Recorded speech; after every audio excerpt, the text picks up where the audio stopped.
بسم اللہ الرحمن الرحیم۔ السلام علیکم بچوں، آج ہم پڑھیں گے پیج نمبر 9 پہ محترمہ فاطمہ جناح، مادر ملت فاطمہ جناح۔ مادر ملت فاطمہ جناح کی ریڈنگ کرنے سے پہلے میں آپ کو تھوڑا سا بتا دوں کہ محترمہ فاطمہ جناح کون تھی۔ محترمہ فاطمہ جناح قائد اعظم محمد علی جناح کی چھوٹی بہن تھی اور انہوں نے ہر مشکل میں قائد اعظم کا شانہ بشانہ ساتھ دیا۔ ابھی ہم اس کی ریڈنگ سٹارٹ کرتے ہیں۔ محترمہ فاطمہ جناح 31 جولائی 1893 کو کراچی میں پیدا ہوئی۔ وہ قائد اعظم محمد علی جناح سے تقریباً 17 سال چھوٹی تھی۔ محترمہ فاطمہ جناح ابھی چھوٹی ہی تھی کہ ان کی والدہ محترمہ کا انتقال ہو گیا۔ 8 برس کی عمر میں باپ کا سایہ بھی سر سے اٹھ گیا۔ ان دنوں قائد اعظم محمد علی جناح بمبئی میں وکالت کر رہے تھے۔ والدین کے انتقال کے بعد انہوں نے فاطمہ جناح کو بمبئی بلا لیا۔ محترمہ فاطمہ جناح کی تعلیم کا آغاز تو کراچی میں ہی ہو چکا تھا۔ بمبئی پہنچ کر وہ کانوینٹ اسکول میں داخل ہو گئیں۔ 1910 میں محترمہ فاطمہ جناح نے میٹرک کے امتحان میں امتیازی نمبروں سے کامیابی حاصل کی۔ میٹرک کرنے کے بعد انہوں نے سینئر کیمبرج اور پھر 1922 میں ڈینٹل سرجن کا امتحان بھی اعلیٰ نمبروں سے پاس کیا۔ ڈینٹل سرجن بننے کے بعد انہوں نے بمبئی میں اپنا کلینک کھول لیا۔ انسانیت کی خدمت اور سماجی کاموں کا جذبہ زمانۂ طالب علمی سے ہی ان میں موجود تھا، لہٰذا وہ دانتوں کی جراحی کے میدان میں انسانیت کی خدمت میں مصروف ہو گئی۔ 1929 میں جب قائد اعظم کی اہلیہ رتی جناح کا انتقال ہوا تو محترمہ فاطمہ جناح نے اپنی ڈاکٹری کے پیشے کو خیر آباد کہہ دیا اور قائد اعظم کے پاس آ گئی۔ محترمہ فاطمہ جناح سیاست کے میدان میں قائد اعظم کی معتمد ساتھی اور تحریک پاکستان میں ان کی معاون مشیر رہی۔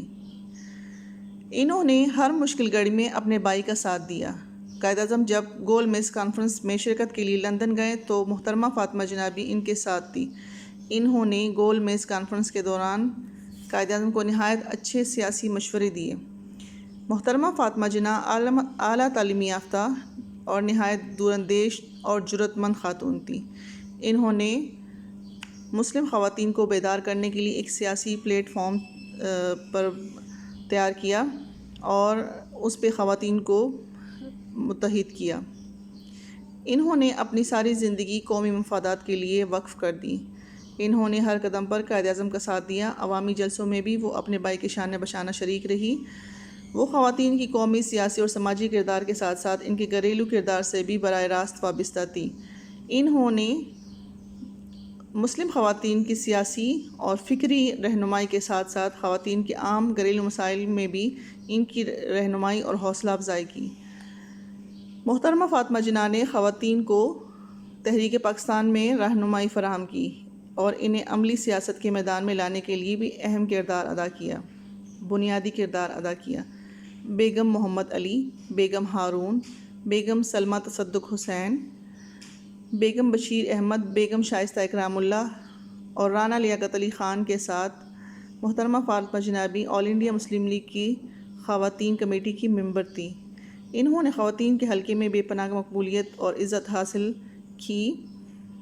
وہ خواتین کو عملی سیاست میں آنے کے لیے آمادہ کرتی اور انہیں قومی میدان میں ہر قسم کی قربانی دینے کی ترغیب دیتی تھی۔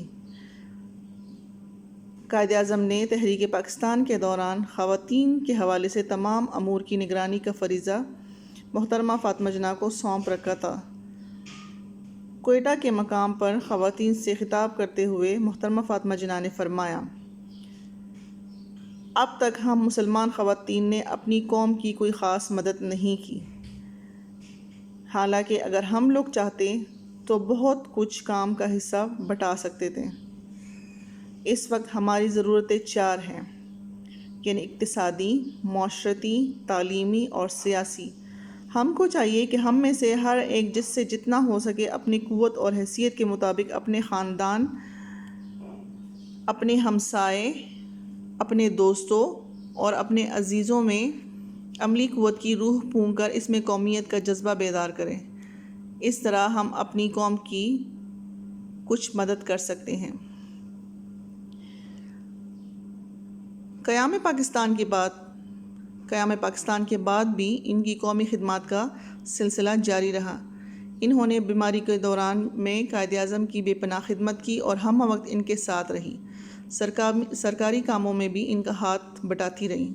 تعلیم نسواں کے لیے محترمہ فاطمہ جناح کی خدمات سے انکار ممکن نہیں۔ انہوں نے افوا کے پلیٹ فارم سے تعلیمی خدمات کا ایک سلسلہ جاری کیا اور افوا کی سرپرست رہی، اور ہر سطح پر انہوں نے اپنی بے مثال اور قائدانہ صلاحیتوں کا لوہا منوایا۔ افوا کے علاوہ وہ کئی اور تنظیموں کی بھی سرپرست رہیں۔ ان کی یہ سرپرستی برائے نام نہیں تھی، بلکہ ہر تنظیم کے دائرہ کار میں رہتے ہوئے انہوں نے ایک کارکن کی حیثیت سے اپنے منصبی فرائض کو پورا کرنے کے لیے کام کیا۔ قیام پاکستان کے فوراً بعد پیدا ہونے والے مسائل کے حل میں وہ عملاً شریک رہی، خاص طور پر مہاجرین کی آباد کاری اور کشمیری مہاجرین کی دستگیری میں ان کی خدمات آب زر سے لکھنے کے لائق ہیں۔ قائد اعظم کی وفات کے بعد وہ عملی سیاست سے کنارہ کش ہو گئی، مگر سماجی حوالے سے ان کی خدمات کا سلسلہ جاری رہا۔ محترمہ فاطمہ جناح عظیم خاتون رہنما تھیں۔ قومی اور ملی خدمات کے حوالے سے قوم نے انہیں مادر ملت یعنی قوم کی ماں کا لقب دیا۔ وہ سچی اور پرخلوص مسلمان تھیں۔ اعلیٰ انگریزی تعلیم و تربیت کے باوجود وہ اسلامی تعلیمات کی سچے پیروکار تھیں۔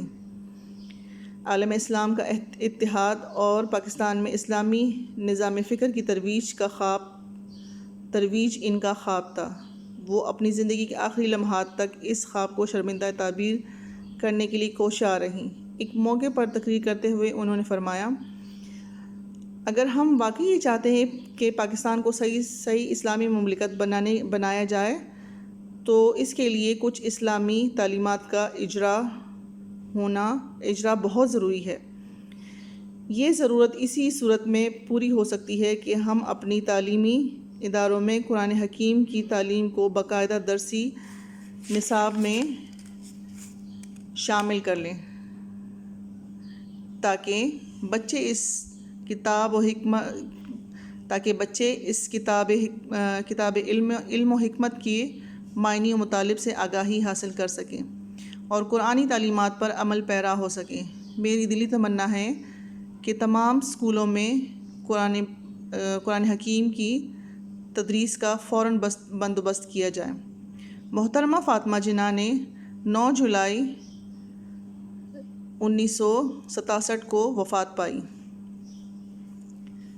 1967 کو وفات پائی۔ انہیں قائد اعظم محمد علی جناح کے مزار کے احاطے میں سپرد خاک کیا گیا۔ اس سبق میں کچھ مشکل الفاظ کے معنی ہیں جو میں نے آپ کے لیے یہاں پہ لکھے ہیں۔ اس کو آپ لوگوں نے یاد بھی کرنا ہے اور کاپی پہ بھی لکھنا ہے۔ سب سے پہلے ہے آب زر۔ آب زر کا مطلب ہے سونے کا پانی۔ آمادہ کرنا، تیار کرنا۔ پیروکار، پیروی کرنے والا۔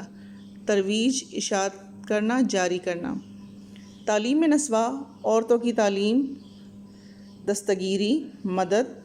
دور اندیش، دور کی سوچنے والا۔ شانہ بشانہ، ساتھ ساتھ۔ شرمندہ تعبیر، جس کی کوئی تعبیر ہو یعنی کہ تکمیل۔ مشیر، مشورہ دینے والا۔ لوہا منوانا، شجاعت اور دلیری دکھانا۔ معاون، مددگار، معتمد، قابل اعتبار۔ آپ نے سبق محترمہ فاطمہ جناح کی پڑھائی کرنی ہے، اس کی ریڈنگ کرنی ہے تقریباً 3 دفعہ، اور ان الفاظ کے معنی اچھی طرح سے یاد کرنے ہیں اور کاپی پہ لکھنے ہیں۔ اور اس کے بعد اس کو پڑھنے کے بعد آپ نے محترمہ فاطمہ جناح سے ایک مضمون تیار کرنا ہے اپنے الفاظ میں محترمہ مادر ملت محترمہ فاطمہ جناح کا ایک مضمون تیار کر کے کاپی پہ لکھنا ہے، نیٹ کاپی پہ لکھنا ہے۔ شکریہ۔